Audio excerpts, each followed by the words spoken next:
Bismillahirrahmanirrahim. Assalamualaikum warahmatullahi wabarakatuh. Alhamdulillahirabbil alamin. Hamdan katsiran thayyiban barakan fihi kama yuhibbu rabbuna wa yarda. Wa asyhadu an la ilaha illallah wahdahu la syarika lah wa asyhadu anna Muhammadan abduhu wa rasuluh. Allahumma shalli ala nabiyyina wa sayyidina Muhammad wa ala alihi wa ashabihi wa man tabi'ahum bi ihsan ila yaumiddin. Baik, ikhwan fillah wa akhwat fillah, ya para jemaah sekalian, semoga selalu diberkahi dan dirahmati oleh Allah Subhanahu wa taala.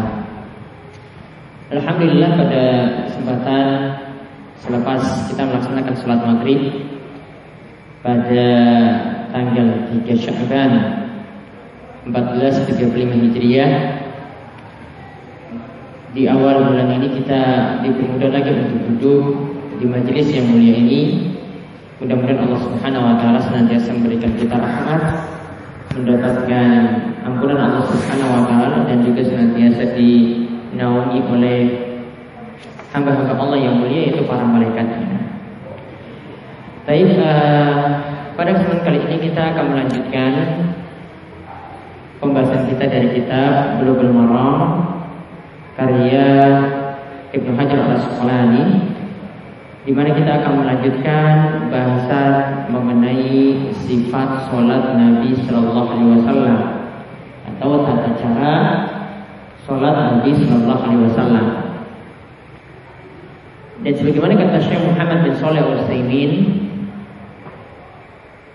pembahasan sifat sholat Nabi ini begitu urgen, begitu penting, karena setiap orang itu dalam ibadah dia harus memenuhi dua syarat supaya ibadahnya tersebut bisa diterima oleh Allah Subhanahu wa taala.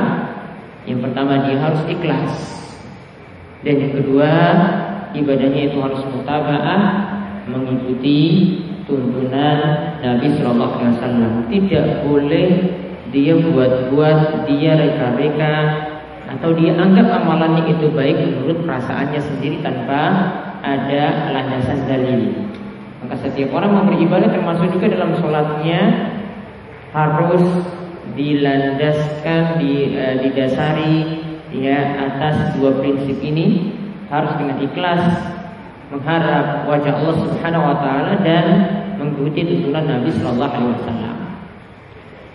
Satu hadis telah kita bahas, yaitu tentang hadis musik sholatuhu, yaitu orang yang jelek sholatnya, yaitu hadis dari Abu Hurairah ya, yang menjelaskan tentang bagaimana sifat sholat Nabi Sallallahu Alaihi Wasallam disebutkan dalam satu hadis, di mana yang jadi poin penting dalam pembahasan hadis musik sholatuhu, yaitu kita harus sholat dalam keadaan tumakninah, dalam keadaan tenang, tidak boleh tergesa-gesa. Ini satu poin penting yang kita tarik atau kita pelajari pada pembahasan sebelumnya.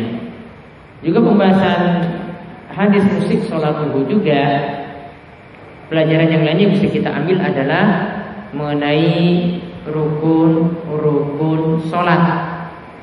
Itu sudah disebutkan juga dalam hadis tersebut.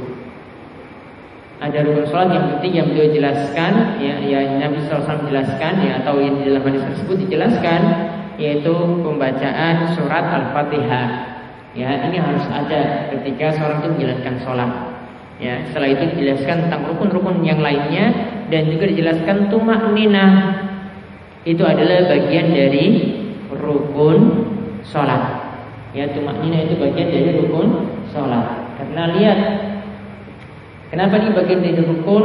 Karena sholat musik sholatuhu yang kemarin dijelaskan, dia bisa mengulangi sholatnya itu berulang kali. Nabi SAW perintahkan itu berulang kali, ya, lantaran dia tidak ada tumakninah di dalam sholatnya. Tidak ada tumakninah sehingga disuruh ulang. Kedua kalinya lagi dia lakukan sholat itu lagi, disuruh ulang lagi. Sampai ketiga kalinya, ya, baru Nabi SAW itu mengajarkan bagaimana cara sholat yang benar. Nah, ini sekarang hadis penting lainnya tentang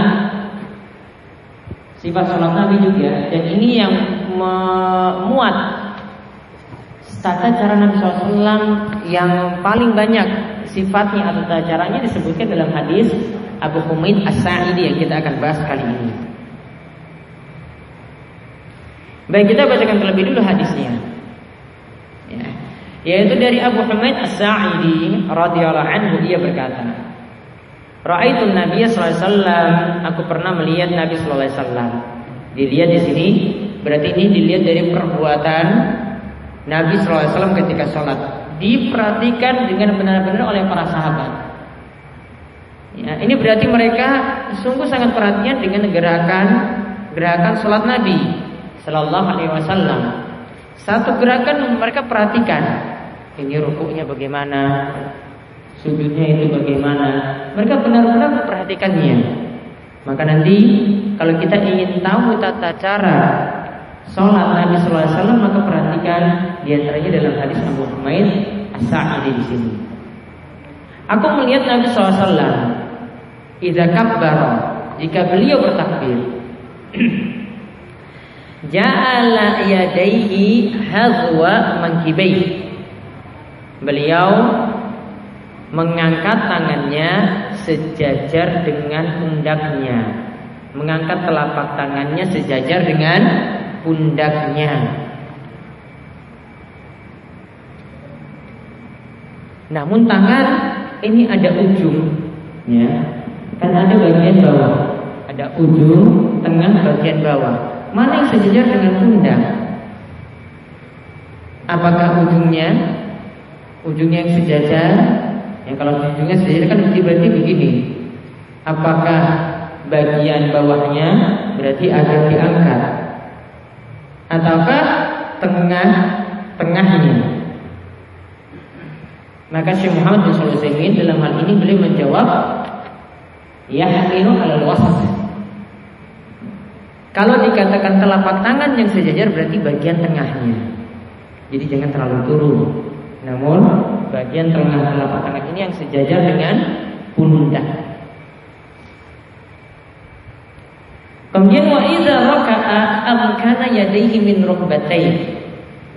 Ketika Nabi sallallahu alaihi wasallam itu rukuk. Nah, sekarang sudah berdiri tadi kan, mengangkat kedua tangan seperti itu ketika bertakbir. Tentang apa yang dibaca kemarin sudah disebutkan dalam hadis Muslim salatuhu. Setelah takbir yang termasuk rukun adalah membaca Al-Fatihah. Nah, setelah rukun itu kita beralih ke sini. Wa idza raka'a amkana yadayhi min rukbatayhi. Ketika Nabi SAW turun rukuk, maka beliau amkana yadayhi. Yang dimaksudkan dengan amkana di sini adalah menggenggam, ya, kedua telapak tangannya di lututnya.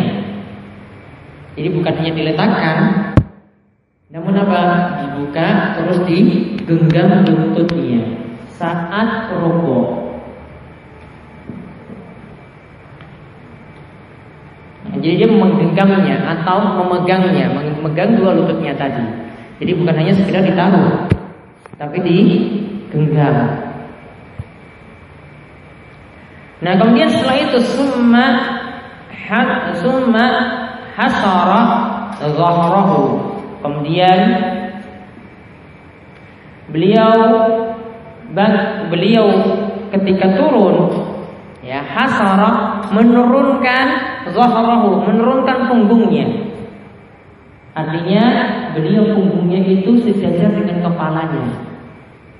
Jadi tidak terlalu miring, ya, tidak terlalu miring 45 derajat dari dia berdiri, bukan. Tidak terlalu bungkuk ke bawah, ya, tidak terlalu bungkuk ke bawah 45 derajat dari dia itu, dari kakinya, bukan. Namun apa? Dalam keadaan lurus. Yang dimaksudkan hasara dhahrahu, yaitu beliau menurunkan punggungnya, yaitu dalam keadaan lurus dengan kepala.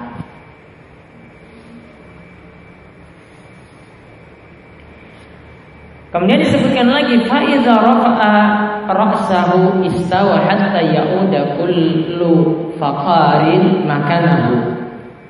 Sampai ketika beliau itu mengangkat kepalanya, artinya bangkit dari rukuk, istawa, beliau meluruskan, hatta ya'uda kulla faqarin makanahu, sampai tulang-tulang itu kembali ke posisinya yang semula, yaitu berdiri, yaitu dalam keadaan berdiri.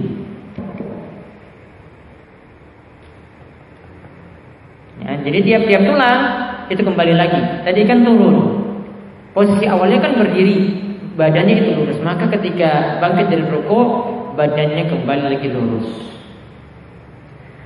Kemudian faiza sajada, lalu setelah beliau melakukan iktidal, bangkit dari rukuk, badannya itu lurus. Ya, lihat dikatakan kullu faqarin makanahu, ya, setiap tulang-tulang itu kembali ke posisinya, artinya tenang. Ada tumakninah, bukan hanya sekedar bangkit terus turun lagi, bukan. Badannya lurus dulu, kembali kan berarti harus tenang dulu di sini, baru kemudian turun ke bawah. Faiza sajada, jika beliau itu sujud, wada'a yadayhi ghayra muftarishin wala qabidhiha, yaitu ketika beliau itu turun sujud, beliau meletakkan kedua telapak tangannya ghayra muftarishin, tanpa membuat tangannya itu menempel ke lantai. Telapak tangannya, sikunya di sini, ini tidak menempel ke lantai saat sujud. Wala qabidhiha, dan juga beliau tidak membuatnya terlalu menyempit, mepet. Ya, beliau tidak membuatnya terlalu mepet.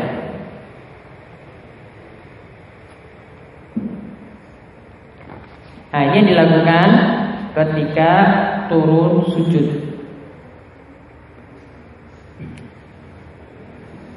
Jadi tidak terlalu dipepetkan ke badannya, ke dadanya, tidak, tapi agak dibuka sedikit. Ya, agak dibuka. Bahkan dijelaskan dalam satu riwayat bahwasanya beliau itu membuka tadi badannya sampai ada kambing yang bisa lewat. Artinya memang agak terbuka, tidak disempitkan seperti itu. Dan tata cara sholat ini, kalau dijelaskan demikian, ini berlaku bagi laki-laki dan perempuan. Karena di sini Nabi SAW tidak bedakan. Seandainya kalau ada perbedaan, tentu nanti ada dalam riwayat lain yang menyebutkan tata cara sholat dalam hadis Abu Hamid As-Sa'idi itu harus dibedakan antara laki-laki dan perempuan. Nah, dalam mazhab Syafi'i, nah di sini agak berbeda. Kalau mazhab Syafi'i, laki-laki itu memang dilebarkan. Kalau perempuan apa? Dipepetin ke dadanya, tertutup, tidak terbuka.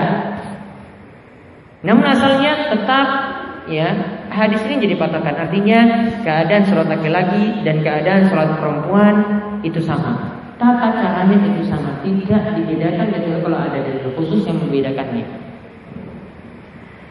Kemudian wastaqbala bi atrafi asabihi rijlaihi al-qiblah. Kemudian ujung jari kakinya itu dihadapkan ke arah kiblat. Ya, artinya ketika sujud ini ditekuk, baru turun sujud. Jadi jarinya ini ditekuk sehingga jari itu menghadap kiblat. Enggak boleh jarinya itu ke belakang. Ya, enggak boleh jarinya ke belakang. Ini kan enggak menghadap kiblat. Kalau ujung jarinya itu ke belakang, ini tidak menghadap kiblat. Menghadap kiblat itu kalau ini ditekuk. Ini baru dikatakan menghadap kiblat. Kemudian wa'iza jalasa fi rak'ataini. Nah, lalu beliau jelaskan langsung tentang cara duduk. Nah, tentang cara duduk. Wa'iza jalasa fi rak'ataini, jika beliau sholat 2 rakaat. Ya, beliau sholat itu 2 rakaat. Jalasa ala rijlihil yusra wa nasabal yumna. Beliau duduk di atas kaki kirinya. Kaki kirinya diduduki. Kaki kanan itu di nasoba, ditegakkan. Ya, nasoba ini ditegakkan. Jadi yang paling bagus itu tegakkan seperti ini. Ya, ditegakkan. Maka agak dibutuhkan sedikit kalau tidak bisa. Jangan di jari-jarinya itu ngadep seperti ini, ngadep ke belakang, jari-jari kakinya itu ngadep ke belakang, tapi ditekuk. Itu yang dimaksudkan dalam hadis yang namanya nasolah seperti itu. Nah, ini ketika rakaat kedua. Yang dimaksudkan rakaat kedua di sini apa? Yaitu pada tasyahud awal. Pokoknya pada tasyahud awal duduknya duduk seperti ini, disebut dengan duduk apa? Iftirash. Duduk ketika kita duduk tasyahud awal itu disebut dengan duduk iftirash. Sama ketika kita duduk antara dua sujud. Sama ketika kita duduk antara dua sujud, duduknya juga adalah duduk iftirash. Kemudian beliau lanjutkan lagi, Abu Humaid lanjutkan lagi. Wa idza jalasa fi raka'atil akhirati qaddama rijlahul yusra wa nasabal ukhra wa qa'ada 'ala maq'adatihi. Ketika beliau duduk di rakaat yang terakhir. Rakaat yang terakhirnya apa? Pokoknya berada pada rakaat yang terakhir. Terserah mau sholatnya 2 rakaat, terserah mau sholatnya 3 rakaat, terserah mau sholatnya 1 rakaat, 4 rakaat. Setiap duduk terakhir duduknya seperti ini, yaitu apa? Kaki kiri qaddama rijlahul yusra, ya, wa nasabal ukhra. Ya, kaki kiri itu dimasukkan. Qaddama itu maksudnya dimajukan, artinya dikeluarkan. Ya. Kaki kirinya itu dikeluarkan, di bawah kaki kanan. Kemudian wa nasabal ukhra, kaki kanan ditegakkan. Lalu duduk di lantai. Lalu duduk di bokongnya dan duduk di lantai. Duduk yang cara kedua ini disebut dengan duduk tawarruk. Kapan kita duduk tawarruk? Hadis ini sudah sangat-sangat jelas. Ya, tidak kita takwil lagi, tidak kita pahami dengan makna yang lainnya. Pokoknya di setiap rakaat yang terakhir duduknya itu seperti itu. Kaki kiri dikeluarkan, kaki kanan tegakkan. Lihat, dibedakan dengan lafaz sebelumnya. Lafaz sebelumnya pada rakaat kedua. Berarti kalau lafaz yang lanjutannya ini berarti pada rakaat yang terakhir. Rakaat terakhirnya itu pokoknya mau 2 rakaat, mau 3 rakaat, 4 rakaat, ataupun cuma 1 rakaat saja. Misalnya sholat witir, cara duduknya rakaat terakhir seperti ini. Hikmahnya apa? Kok kalau kita duduk tasyahud akhir ini kaki kiri dikeluarkan, duduknya itu tawarruk. Kalau duduk tasyahud awal itu duduknya iftirash, kaki kiri diduduki. Diterangkan oleh Imam Nawawi dalam kitabnya Al-Majmu'. Beliau menerangkan bahwasanya kalau duduk tasyahud awal duduknya itu lebih pendek. Kalau seperti ini tidak susah. Ya. Namun kalau duduk tasyahud akhir tentu saja lebih lama. Kalau kita duduk tasyahud akhir seperti ini berat. Ya, kaki kiri duduknya seperti ini sulit. Maka ketika tasyahud akhir bagusnya kaki kiri dikeluarkan, karena duduknya kalau ini lama itu masih bisa bertahan. Coba praktekkan sendiri. Kalau seperti ini dikeluarkan, duduknya yang lama itu masih bisa bertahan dibandingkan kalau duduknya tadi duduknya iftirash. Hikmahnya seperti itu. Hikmah yang lainnya kata Imam Nawawi, orang-orang itu akan tahu. Kalau misalnya dia baru datang, imam lagi sholat ya, yang makmum yang telah baru datang tahu ini imam berada pada rakaat keberapa. Jelas nggak kalau dia duduknya seperti ini? Jelas. Orang-orang tahu ini sudah di rakaat yang terakhir. Gampang sekali dia bedakannya. Ya, gampang sekali dia bedakannya. Namun kalau duduknya rakaat terakhirnya duduknya iftirash, makmum nggak akan tahu. Sulit untuk tahu ini di rakaat yang keberapa. Ya, ini di rakaat yang keberapa? Beda kalau tadi. Kalau di rakaat terakhirnya duduknya tawarruk seperti ini. Jadi ada 2 hikmah di sini kata Imam Nawawi. Yang pertama tadi duduk tawarruk itu untuk duduk yang lebih lama. Kita praktekkan juga kalau mau duduk seperti ini, mau tahan lama itu bisa. Sedangkan duduk iftirosh itu duduk yang singkat. Kemudian faedah atau hikmah yang kedua, ya, duduk tawarruk itu dilakukan di rakaat terakhir biar orang yang baru datang itu tahu kita berada pada rakaat yang keberapa. Jadi nanti tidak ada istibah, tidak ada kerancuan tentang ya rakaat keberapa si imam itu melakukan sholat. Nah, hadis ini akhrajahu Bukhari, diriwayatkan oleh Imam Bukhari. Beberapa faedah yang bisa kita ambil. Yang pertama,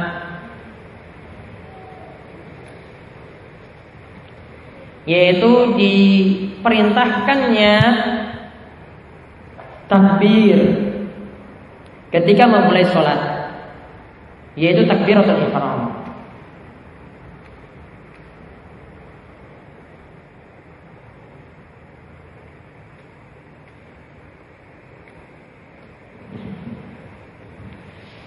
Dan takbiratul ihram dengan ucapan Allahu Akbar. Ini yang lafaz yang ada tuntunannya, artinya yang ada dalilnya. Kalau mau ditambah misalnya akbar itu pakai Allahul Akbar, tidak ada tuntunan.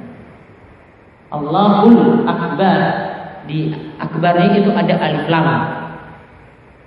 Ya, ini amalan tidak ada tuntunan. Tidak sesuai dengan petunjuk Nabi Sallallahu Alaihi Wasallam. Kemudian faedah yang kedua,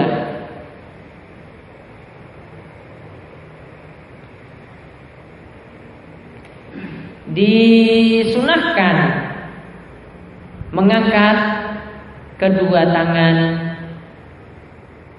hingga pundak saat takbiratul ihram. Disunahkan mengangkat kedua tangan hingga pundak saat takbiratul ihram. Namun tangannya tidak direnggangkan. Namun apa? Jari-jarinya tidak direnggangkan, namun dirapatkan. Dirapatkan. Jadi bukan begini, Allahu Akbar, bukan. Namun apa? Begini, dirapatkan. Namun di sini boleh juga dalam riwayat yang lain katakan juga sejajar telinga, antara sejajar pundak atau sejajar telinga atau tengah-tengahnya. Dan tidak boleh turun dari pundak tadi, tidak boleh lebih daripada telinga.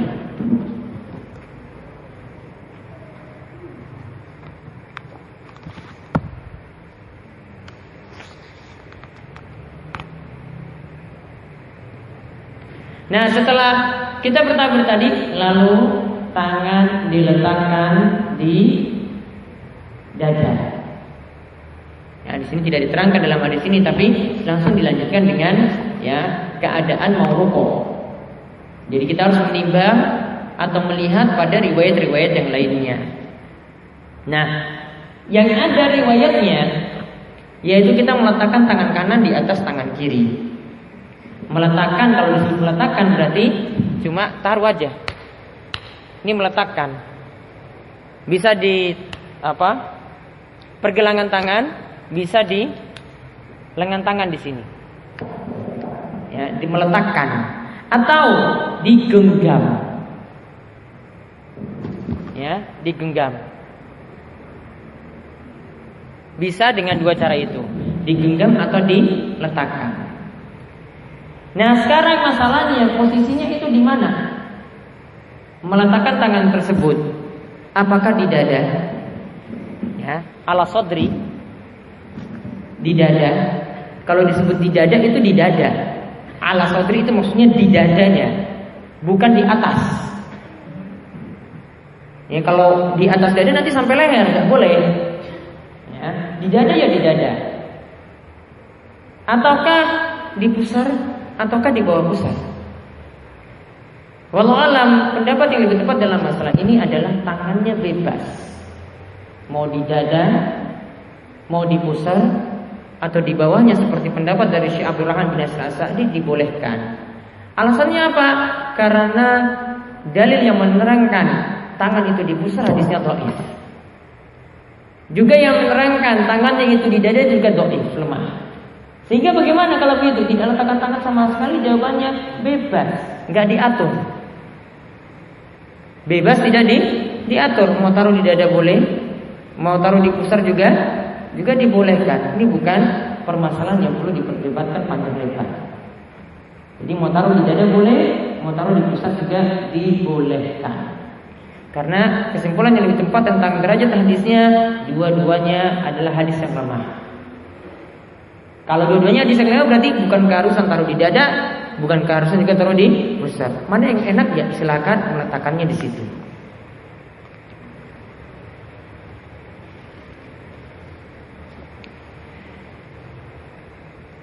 Nah, kemudian faedah yang selanjutnya lagi, yang ketiga, ketika rukuk disunahkan tangan menggenggam lutut. Disunahkan tangan itu menggenggam lutut.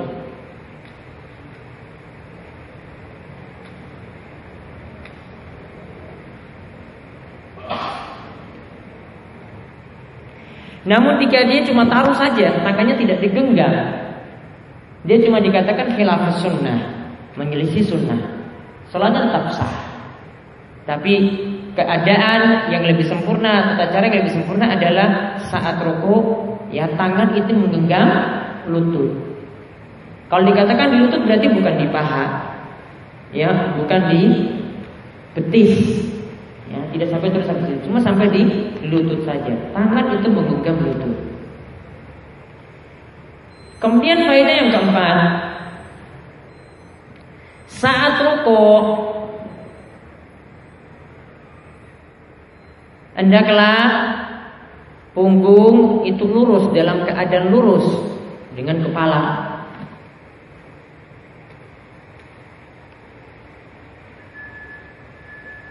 Yaitu tidak terlalu diangkat dan tidak terlalu dibungkukkan ke bawah. Ya, jadi tidak terlalu diangkat, tidak terlalu dibungkukkan ke bawah. Jadi lurus.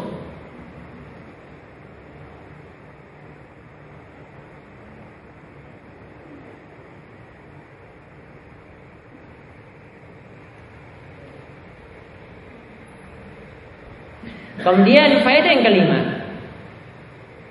setelah ruku badan ditegakkan dan dilakukan dengan tumakninah, dan dilakukan dengan tumakninah atau tenang.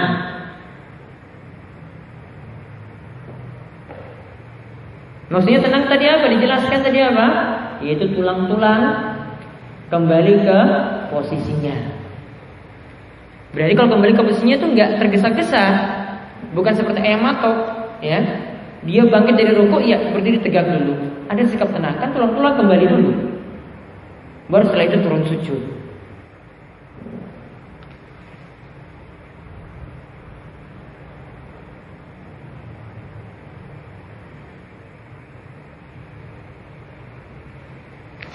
Kemudian faedah yang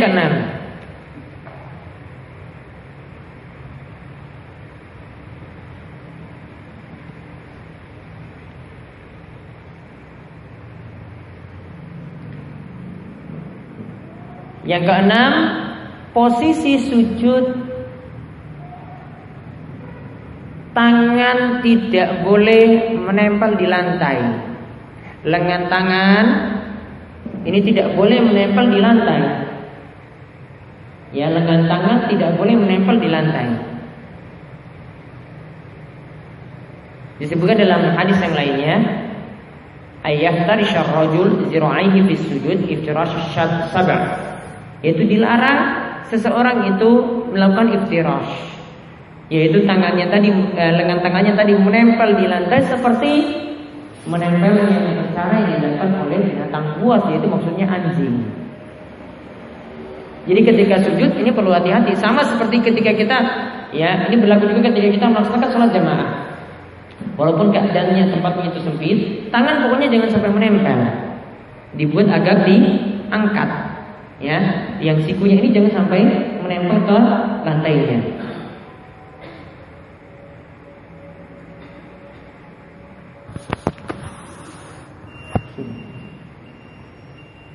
Tepat waktu. Baik, itu faedah yang ke-6. Kita insyaallah akan lanjutkan lagi, belum selesai. Nanti setelah salat ya kita akan lanjut ke faedah berikutnya dari hadis Abu Humaid As-Sa'idi. Sallallahu alaihi wasallam Nabi Muhammad wa ala alihi wasallam. Alhamdulillahirabbil alamin.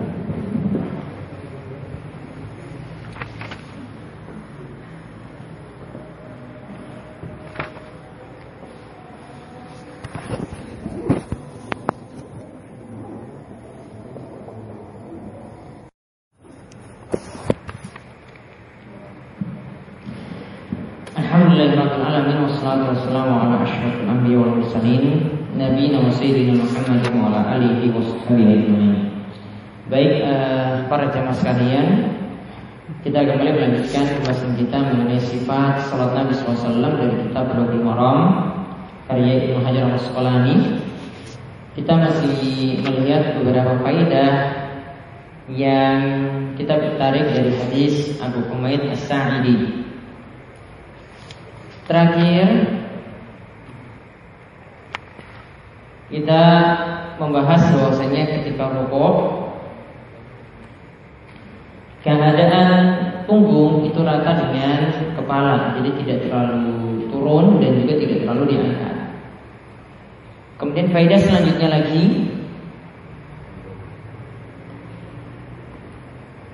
ya tadi faedah terakhir faedah ke 6, sekarang ke 7. Ya. Sekarang faedah yang ke-7 tadi terakhir tentang masalah sujud. Ya. Jadi ada larangan kalau kita itu sujud, tangan itu menempel ke lantai, yaitu telapak tangan atau siku itu menempel ke lantai.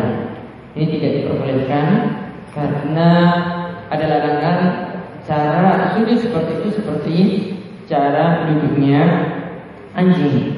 Jadi itu menunjukkan suatu hal yang dilarang. Nah, kemudian selanjutnya faedah yang ke-7.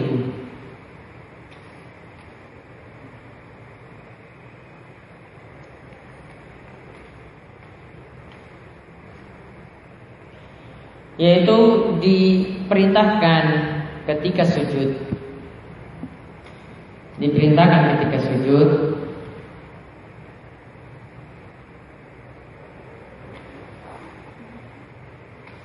lengan tangan tidak mepet pada lambung.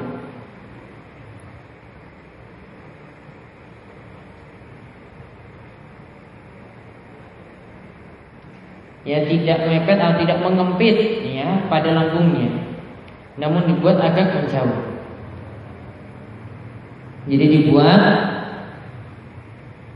lengan tangan itu jauh dari lambung.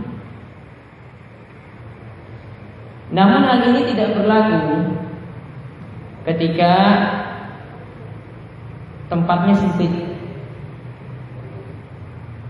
seperti pada sholat jamaah.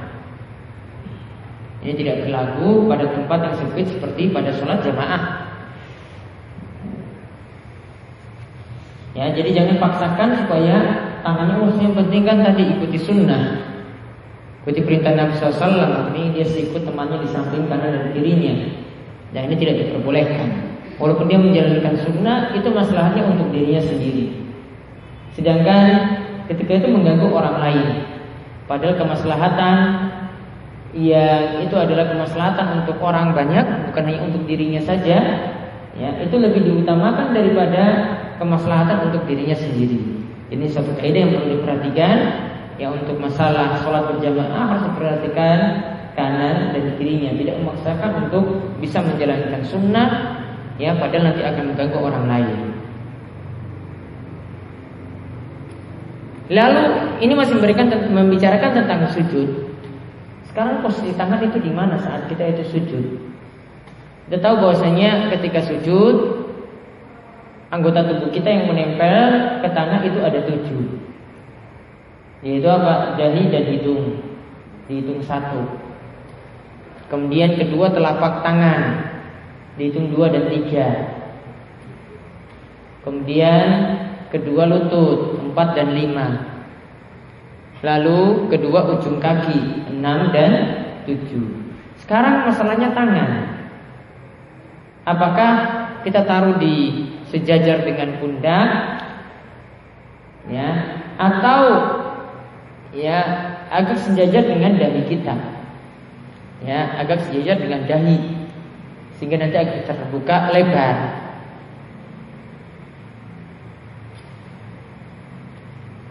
Allah alam di sini yang lebih bagus di sini pokoknya tangan itu agak dibuka lebar kalau kita sholat sendirian.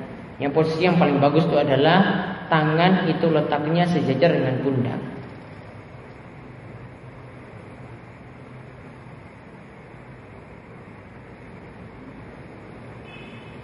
Ya, tangan itu sejajar dengan pundak.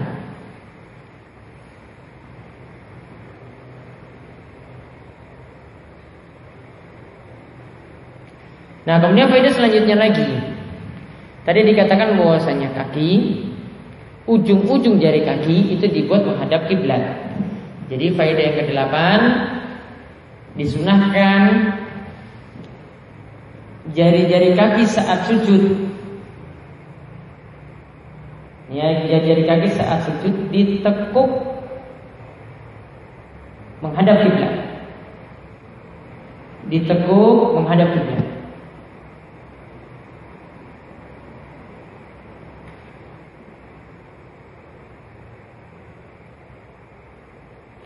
Nah, sekarang bagaimana kalau jari kakinya itu tidak ditekuk saat kita itu sujud? Ya, jari kakinya itu tidak ditekuk, ya, saat kita sujud. Namun hadapnya itu ke belakang misalnya. Apakah sholatnya sah ataukah tidak? Syekh Muhammad bin Shalih Al-Utsaimin jawab sholatnya sah. Karena kita kembali pada hadis yang memerintahkan sujud kepada 7 anggota tubuh. Jadi cuma diperintahkan ujung kaki itu pokoknya menempel ke tanah. Artinya kalau masalah menekuknya, ya, masalah menekuknya ini hanyalah sunnah. Ya, setiap muslim hendaklah tidak meninggalkannya. Tapi kalau dia tidak mampu melakukannya, sholatnya tetap sah. Nah, sekarang kaki, ya, kaki kan dikatakan tadi kaki itu tadi ditekuk jari-jarinya. Sekarang bagaimana posisi dua kaki ini? Apakah dibuka dua kaki tersebut, ya, ataukah ditutup? Ya, dua kaki itu dibuka ataukah ditutup? Nah, di sini para ulama berselisih pendapat. Kalau kita melihat dalam hadis riwayat yang lainnya, yaitu dalam hadis riwayat Muslim dari sahabat Aisyah radhiyallahu anha, diterangkan bahwasanya posisi kaki, ya, ujung kaki ketika itu atau telapak kaki saat itu dalam keadaan rapat. Jadi kakinya itu dirapatkan, tidak dibuka. Kakinya itu dirapatkan, tidak dibuka. Di antara manfaatnya atau di antara hikmahnya, kata Syekh Muhammad bin Shalih Al-Utsaimin, adalah lebih menutup aurat. Ya, lebih menutup aurat. Ini berlaku bagi laki-laki, berlaku bagi perempuan. Jadi saat sujud, ya, kakinya jangan dibuka, ya, tapi dirapatkan ke belakang. Ya. Kalau dibuka pun sholatnya tetap sah, namun yang lebih sempurna tadi adalah dalam keadaan rapat. Kalau di antara alasannya tadi ini lebih menutup aurat, apalagi kalau pakaiannya itu adalah pakaian yang sempit. Kemudian faedah yang ke-9, kita bisa ambil kesimpulan dari hadis ini bahwasanya duduk tasyahud awal adalah duduk iftirash. Duduk tasyahud awal adalah duduk iftirash. Yaitu cara duduknya sebagaimana disebutkan dalam hadis Abu Humaid, bahwasanya ketika duduk iftirash itu, duduk pada tasyahud awal, bahwa kaki kiri diduduki dan kaki kanan itu ditegakkan. Kaki kiri itu diduduki dan kaki kanan itu ditegakkan.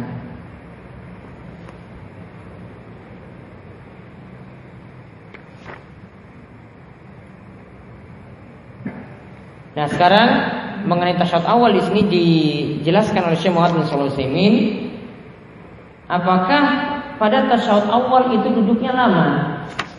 Kata beliau, ketika itu duduknya tidak lama.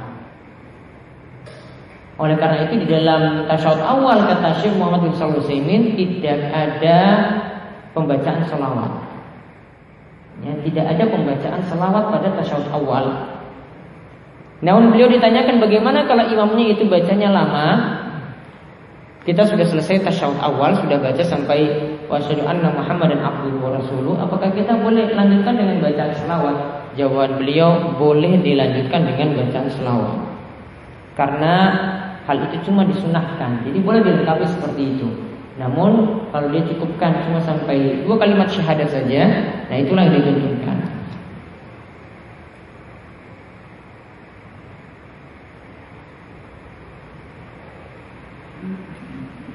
Kemudian faedah yang ke-10, duduk tasyahud akhir adalah dengan duduk tawarruk.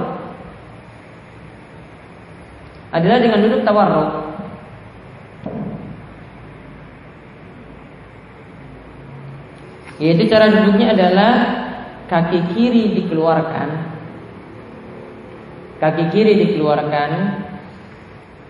Lalu kaki kanan ditegakkan. Dan bokong atau pantat itu nanti duduk di lantai.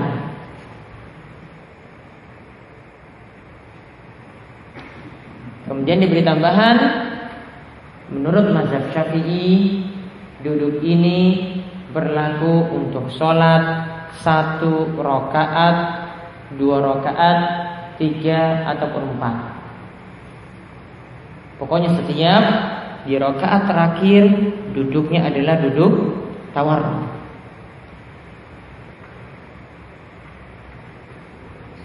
Dan ini paling mudah kita jawab. Misalnya kalau ada pertanyaan, ya bagaimana kalau sholat witirnya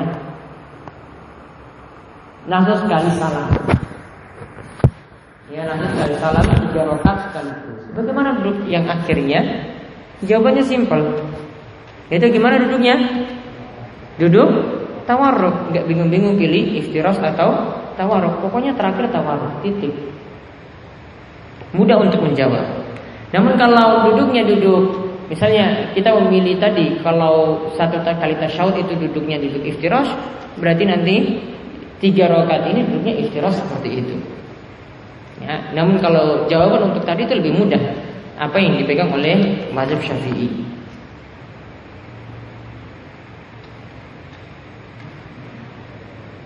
Dan ada duduk tawarruk yang lainnya, kaki yang belakang itu boleh tidak ditekuk.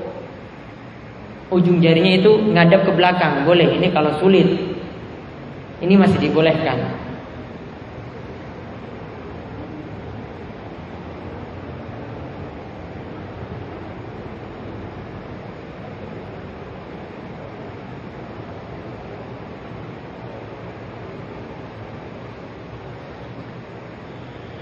Kemudian faedah yang terakhir, hadis ini menunjukkan bagaimana semangat para sahabat menghafal sunnah Nabi Sallallahu Alaihi Wasallam. Padahal hadisnya itu hadis yang panjang. Ya, ini hadisnya hadis yang panjang ini. Mereka begitu semangat menyimak, memperhatikan apa yang Nabi SAW itu lakukan. Sampai detail seperti itu tahu. Ya, sampai detail seperti itu tahu. Cuma disebutkan dalam hadis Abu Humaid As-Sa'idi. Yang disebutkan oleh Ibnu Hajar di sini masih lebih ringkas. Ada disebutkan dalam kitab Jad Ibnu Taimiyah Al-Muntaqa, itu lebih panjang daripada ini. Ini disebutkan masih ringkas.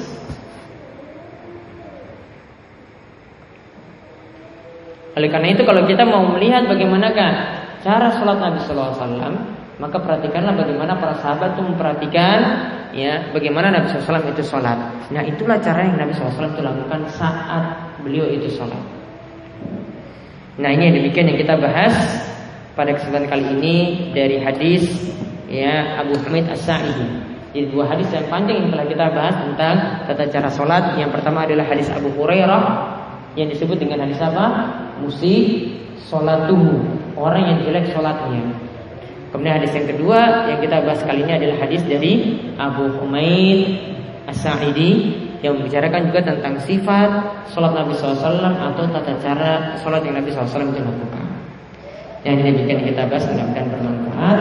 Sebelum ditutup mungkin ada pertanyaan, monggo dipersilakan. Ya.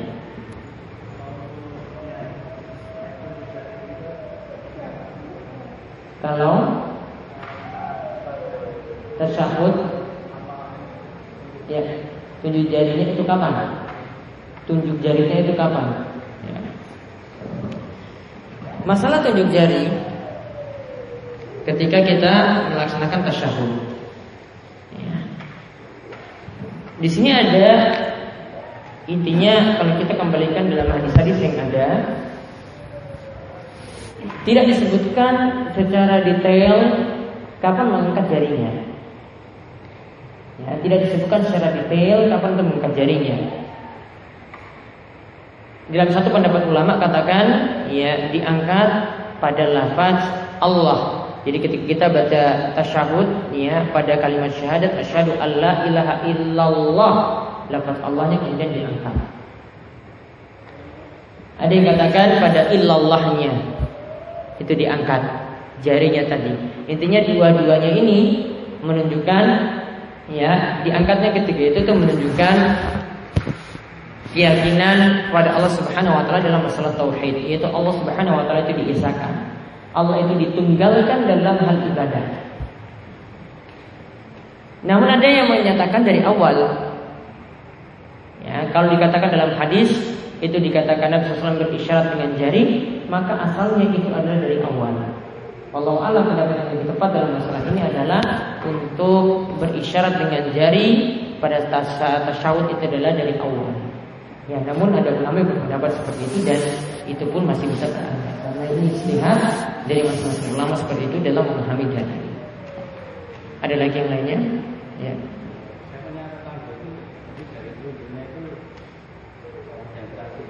Ya.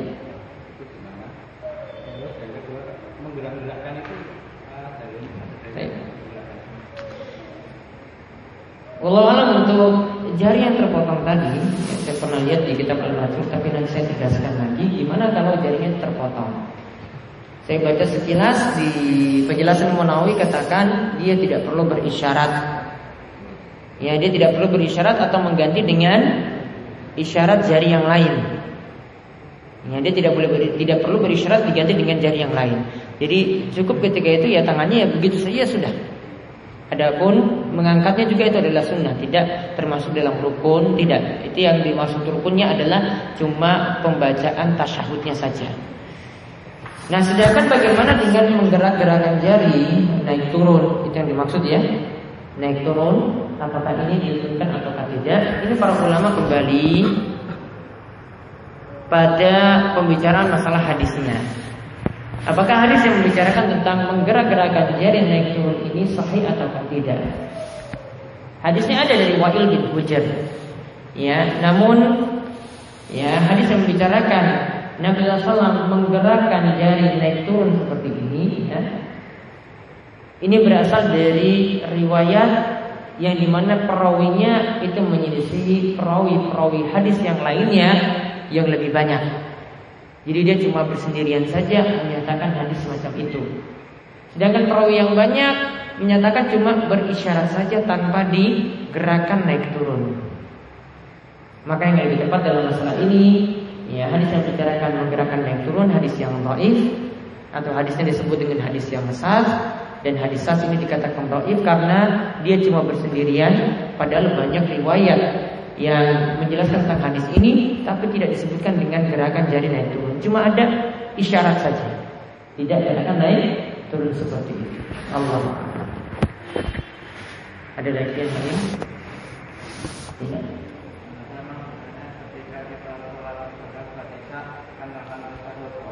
Ya.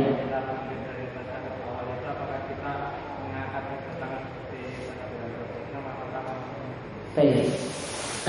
Mengangkat kedua tangan itu ada dalam beberapa keadaan. Yang pertama saat takbiratul ihram. Yang pertama saat takbiratul ihram kita mengangkat tangan sambil bertakbir Allahu Akbar. Yang kedua ketika mau turun rukuk. Kita turun sambil mengangkat tangan juga Allahu Akbar turun rukuk. Yang ketiga ketika bangkit dari rukuk. Ya, bangkit dari rukuk sami Allahu liman hamidah juga mengangkat tangan. Kemudian yang keempat ya, ketika bangkit ke rakaat kedua. Bangkit dari rakaat kedua ke rakaat ketiga, yaitu bangkit dari tasyahud awal. Bangkit dari tasyahud awal. Atau ringkasnya 4 keadaan tadi Ibnu Qudamah itu mengatakan diringkas dalam kalimat pokoknya kalau bukan turun sujud atau bangkit dari sujud itu ada angkat tangan. Bukan turun sujud, bukan bangkit dari sujud. Kita takbiratul ihram. Itu turun sujud ataukah bukan?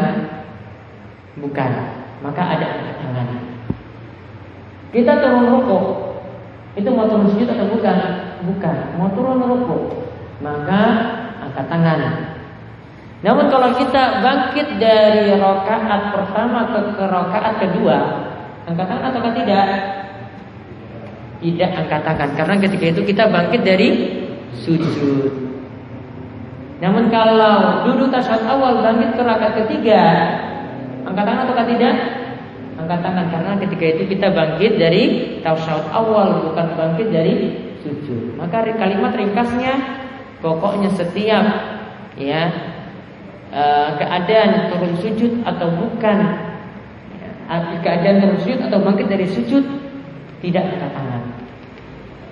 Ya, gerakan selain itu semuanya mengangkat tangan. Kalimat ringkasnya seperti itu. Ada lagi yang lainnya. Ya. Bacaan takbirnya itu apakah dilafalkan dengan kata yang ikhlas atau dalam saja? Lalu yang kedua kalau membaca Al-Fatihah itu kan untuk sholat. Ya. Kalau untuk berjamaah itu apakah kita diam saja ketika imam membaca Al-Fatihah? Baik. Apakah ketika kita membaca ucapan takbir itu perlu dikeraskan ataukah tidak? Ya. Yang jelas di sini ada 2 pendapat. Ya, dua-duanya ini tidak mengatakan dikeraskan. Ya. Satu pendapat itu mengatakan dia berikan suara atau dia mengeluarkan suara untuk dirinya sendiri. Ya, dia mengeluarkan suara, jadi ada suaranya. Dan pendapat yang kedua katakan cuma dengan gerakan mulut. Gerakan mulut itu sudah disebut membaca. Kalau pendapat yang lebih tepat dan ini tidak mengganggu jamaah yang lain, itu adalah cuma dengan gerakan mulut saja, tidak boleh di hati. Ya, tidak boleh di batin. Enggak boleh mingkem aja, enggak boleh. Enggak boleh mulutnya tertutup aja, tidak boleh. Harus ada gerakan mulut.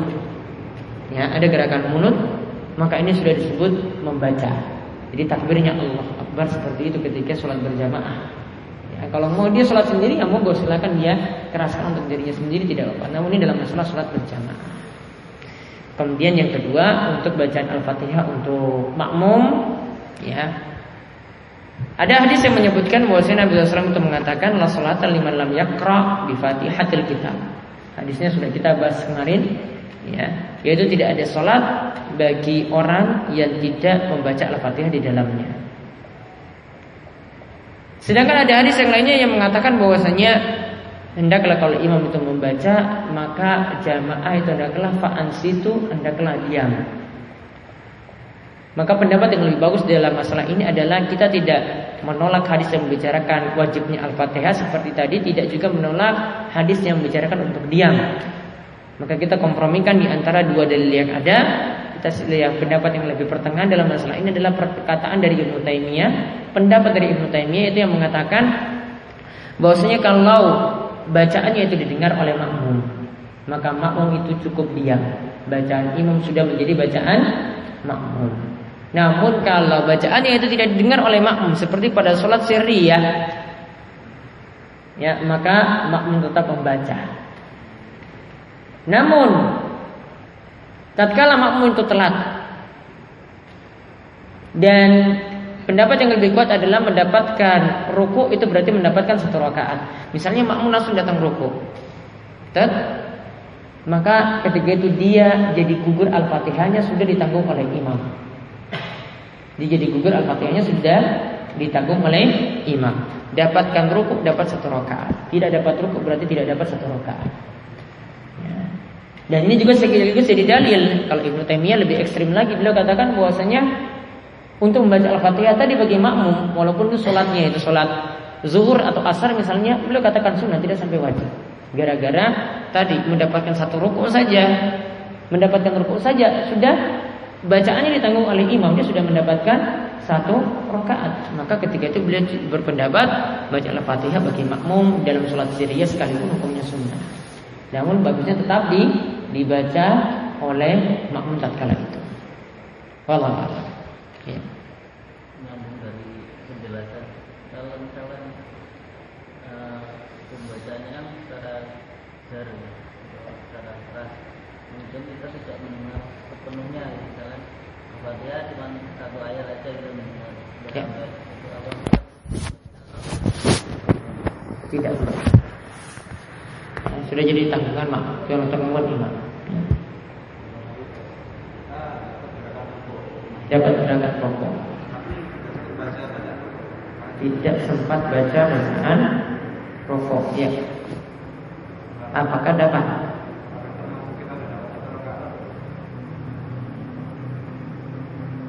Tidak dapat sama sekali atau gimana?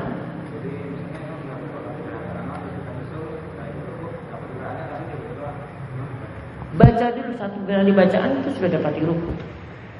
Ya, bacaannya itu sudah dapat 1 bacaan saja sudah dapat ruku. Misalnya baca Subhana Rabbiyal Azim, sudah dapat. Nah, itu pasti bisa dilakukan, tidak mungkin Subhana Rabbiyal Azim. Ya, dan dia dapat di imam ketika itu ruku juga. Dan dia ketika baca itu imam bangkit. Itu mungkin. Tapi kalau dikatakan bahwasanya imamnya sudah bangkit baru baca itu tidak mendapatkan. Ya, itu ada kemungkinan untuk dapat ruku.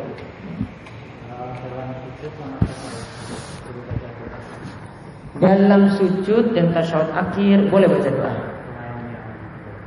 Selain yang dibaca tadi, selain Subhana Rabbiyal A'la, boleh tambahkan dengan doa-doa. Dalam sujud, Nabi SAW mengatakan aqrabu ma yakunul abdu min rabbih wa huwa sajid fa aksirud du'a. Yaitu tempat yang paling dekat antara Allah Subhanahu wa taala dengan hamba, yaitu ketika dia sujud. Perbanyaklah doa ketika itu. Doanya apa?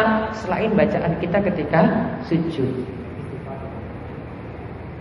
Yang lebih umum daripada itu, doanya misalnya doa sapu jagat, doa-doa ditambah ketika sujud saat itu. Kemudian ketika tasyahud akhir juga ada, ya. Ketika tasyahud akhir kan duduk tasyahud akhirnya lebih lama. Dan doa ketika itu, ya, dibaca setelah membaca tasyahud akhir selesai sampai selawat. Setelah itu kita berlindung dari 4 hal. Ya, Allahumma inni a'udzubika min adzabi jahannam wa min adzabil qabri wa min fitnatil mahya wal mamat wa min syarri fitnatil masiihid dajjal. Baru setelah itu Nabi SAW katakan berdoalah sesuka hatimu setelah itu. Jadi boleh tambah lagi doanya saat itu. Di dalam sholat kita bisa tambah doa itu, terutama pada sujud dan juga pada tasyahud akhir sebelum salam. Dan doa di saat kita itu sholat itu lebih utama daripada ketika sholatnya itu rampung. Karena ketika seorang itu sholat, ini kata Syekh Muhammad bin Shalih Al-Utsaimin, orang itu benar-benar dalam ibadah. Jadi kedekatannya dengan Allah itu sangat-sangat dekat. Berbeda kalau sholatnya sudah rampung. Oleh karena itu Nabi SAW ketika selesai sholat lebih menyibukkan dirinya dengan zikir. Doanya itu di dalam sholatnya. Ya, namun kalau dia sudah zikir dia tambah doa, ya monggo silakan. Namun kalau kita mau tahu yang manakah yang lebih bagus doanya atau itu yang lebih mudah Allah itu dengar, itu ketika kita di dalam sholat. Jadi dalam sholat kita berbanyak untuk doa, kecuali kalau kita sholat berjamaah, kalau imam ya dia itu sudah salam, kita belum sempat baca doa, maka tetap ikuti salam imam. Ya, Syekh Muhammad bin Shalih Al-Utsaimin di sini pernah ditanya, ya, bagaimana jika kalau bacaan tasyahud akhir kita itu belum selesai? Apakah kita ikuti imam salam ataukah kita baca sampai selesai? Kata beliau, dilihat. Kalau yang wajibnya dari tasyahud itu belum selesai, kamu selesaikan. Namun kalau yang belum selesainya itu doanya, dan doa itu hukumnya sunnah, maka tetap salam bersama imam. Artinya apa? Kalau kita sholat berjamaah, tetap perhatikan imam. Imam mau bangkit dari misalnya sujud tadi, mau bangkit dari sujud, kita belum selesai doa ketika itu, ikuti imam. Sama untuk tasyahud akhir juga seperti itu. Namun kalau sholat sendirian begitu bebas untuk berdoa di saat sujud maupun di saat tasyahud akhir. Ada lagi? Ya.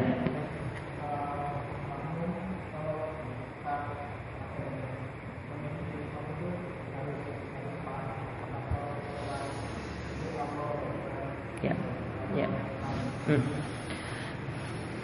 Mengikuti imam itu ada beberapa keadaan. Yang pertama, mengikuti imam itu terlalu cepat. Makmum dulu baru imam, sholatnya batal, tidak sah.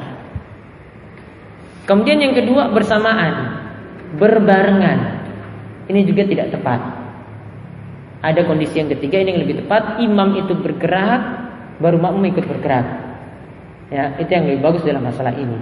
Ya, jangan yang pertama, ya, dan tidak bagus untuk yang kedua, namun yang bagus untuk yang ketiga. Artinya imam itu yang mau turun ruku, imam sudah ruku baru kita turun ruku. Imam mau turun ruku baru kita turun ruku. Tidak berbarengan. Ya, jadi caranya seperti itu. Kalau salam, tunggu imam selesai salam pertama, salam kedua, baru setelah itu makmum salam. Ada lagi? Ya.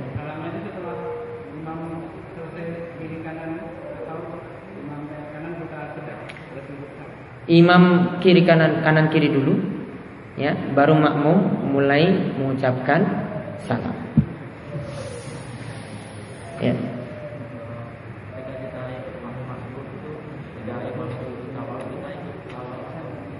Ketika kita makmum masbuk, ya makmum masbuk. Ini pertanyaan yang bagus. Apakah ketika itu kita, ya, baru sebenarnya belum tasyahud akhir, imam sudah tasyahud akhir? Apakah kita ikut imam ataukah duduk iftirash? Maka menurut mazhab Syafi'i, ini pendapat mayoritas dari mazhab Syafi'i, dia melakukan gerakan seperti yang dia alami saat itu. Kalau dia belum rakaat terakhir, berarti duduknya masih iftirash. Ini juga berlaku untuk sholat, misalnya sholat maghrib sampai di dalamnya itu ada 4 kali tasyahud. Mungkin atau tidak? Kapan terjadi? Sholat maghrib 4 kali tasyahud loh. Mungkin atau tidak? Mungkin atau tidak? Mungkin. Imam rakaat kedua, setelah rukuk baru makmum ikut. Berarti rakaat kedua untuk imam, makmum ikut lagi kan tasyahud awal. Kemudian setelah itu dia kan belum hitung tasyahud awal kan, belum dapat 1 rakaat. Imam bangkit ke rakaat ketiga, duduk lagi tasyahud akhir, makmum baru dapat 1 kali tasyahud. Tapi itu belum dapat 2 rakaat, dia baru 1 rakaat. Sudah lakukan 2 loh. Terus setelah itu dia tambah lagi 2 rakaat kan? Padahal sudah lakukan 2 tasyahud, dia tambah lagi 2 rakaat. Ya, rakaat kedua lagi dia lakukan, rakaat ketiga lagi 4 kali tasyahud. Imam Nawawi katakan, atau ulama Syafi'i itu katakan, untuk 4 kali tasyahud ini saja dalam sholat maghrib, yang 3 yang pertama semuanya iftirash, yang 4 yang terakhir baru tawarruk. Makmum yang telat loh, ini kita bahas makmum yang telat. Dia 4 kali kan? 3 yang pertama itu iftirash, 4 yang terakhir itu apa? Tawarruk. Pokoknya yang terakhir sih yang tawarruk. Makmum keadaannya seperti itu. Jadi dia tidak ikuti imam tatkala itu. Mengikuti imam itu cuma pada gerakan-gerakan zahir saja. Kalau gerakan-gerakan misalnya imam itu setelah rukuk itu tidak sedekap, kita sedekap, tidak apa-apa menyelisihinya. Yang kita diperintahkan mengikuti imam ketika itu cuma gerakan bangkit dari rukuknya, bukan untuk gerakan tangannya. Ya, bukan untuk gerakan tangannya. Sama ketika tasyahud juga demikian. Yang kita ikuti adalah imam itu tasyahud, bukan gerakan kakinya atau bukan posisi duduknya, apakah iftirash atau tawarruknya. Pokoknya duduk tasyahudnya. Itu yang dimaksudkan perintah mengikuti imam tatkala itu. Ya, terakhir.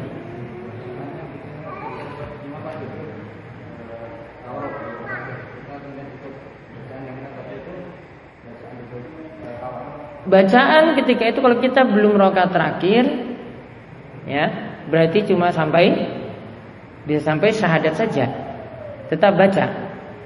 Namun kalau mau tambah itu boleh, seperti mana tadi kata Syekh Muhammad bin Shalih Al-Utsaimin, kalau imam itu dia duduknya lebih lama, kita boleh nggak lanjut dengan salawat, boleh. Jadi mau tambah juga setelah itu juga dibolehkan, bahkan sampai doa pun itu juga boleh. Ya, namun kalau mencukupkan cuma sampai syahadat saja, nah itulah yang dikatakan di sini. Yang demikian yang kita bahas, semoga bermanfaat. Ya, sallallahu ala nabiyina Muhammadin wa ala alihi washabihi ajma'in. Subhanakallahumma bihamdika asyhadu an la ilaha illa anta astaghfiruka wa atubu ilaik. Assalamualaikum warahmatullahi wabarakatuh.